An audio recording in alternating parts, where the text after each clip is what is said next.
So ఇందాక మాట్లాడేటప్పుడు మీ health issue గురించి చాలా పర్ఫార్మెన్స్లో అలాగే చేయాల్సి వచ్చింది అని, సో ఒక హారబుల్ సిచ్యువేషన్ చెప్పండి. హారబుల్ అంటే నాకు కోవిడ్ వచ్చింది యాక్చువల్లీ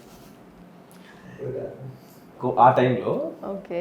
అసలు దానివల్ల షోస్ అన్ని క్యాన్సిల్ అయిపోయారు. లైక్ 15 days వాళ్ళకి అర్థం కాదు, నాకు అర్థం కాదు, ఎలా వచ్చినావు నాకు కూడా తెలియదు. 15 days అసలు లిటరల్ నేనే భయపడ్డా. అసలు ఆ మూమెంట్ నేను పాడగలుగుతానా, నాకు బ్రీతింగ్ ప్రాబ్లం ఉంటుంది, మీకు తెలుసు ఈ కోవిడ్ అంతా. 15 days అలా 60th డే నాకు షో ఉంటుంది. సో నేను పాడుతుంటే నాకు బ్రెత్ ఆడట్లేదు. నేను అనుకున్నా ఏదో చేయాలి, నేను అనవసరంగా ఏదో జరిగింది. సో అప్పటి నుంచి చాలా ప్రికాషన్స్ తీసుకోవడం అలవాటు అనమాట. సో పెద్దగా ఎవరిని దగ్గర రానివ్వకపోవడం, మరీ జనాలు వాళ్ళకి ఇప్పుడు మీరు ఎలా ఫ్యాన్స్ అని అన్నారు, ఫ్యాన్స్ అని కాకుండా సో వాళ్ళు నచ్చి వస్తారు. వాళ్ళకి నేను దూరంగా ప్లీజ్ అక్కడే ఉండి మాట్లాడినంటే బాగోదు.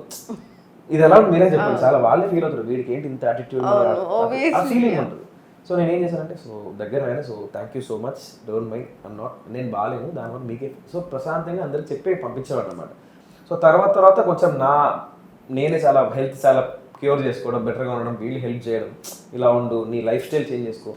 So from that day I change my life style. So ఎలా ఉండాలి, ఏ ఫుడ్ ఎప్పుడు తినాలి, ఎలా ఉండొచ్చు, అలా అలవాటు చేసుకోవడం వల్ల సో కొంచెం అలవాటు. కానీ మధ్యలో ఫుల్ ఇష్యూ అవ్వడం వల్ల ఇంకా షో క్యాన్సిల్ చేయలేదు. నేనేంటంటే ఏ షో అయినా సరే నాకు ఫస్ట్ షోలోనే ఫీల్ అవుతాను. ఇంకా ఫస్ట్ అండ్ లాస్ట్ నువ్వు ఆ రోజే 100% ఇవ్వాలి. నీకోసం ఒక్క పర్సన్ వచ్చాడు అంటే వాడిని నువ్వు హ్యావ్ టు ఎంటర్టైన్. అతను చాలా ఏదో బాధతో వస్తాడు, హ్యాపీతో వస్తాడు, లేకపోతే బాధ గొంతు వినడానికి వస్తాడు, బ్యాండ్ కోసం వస్తాడు.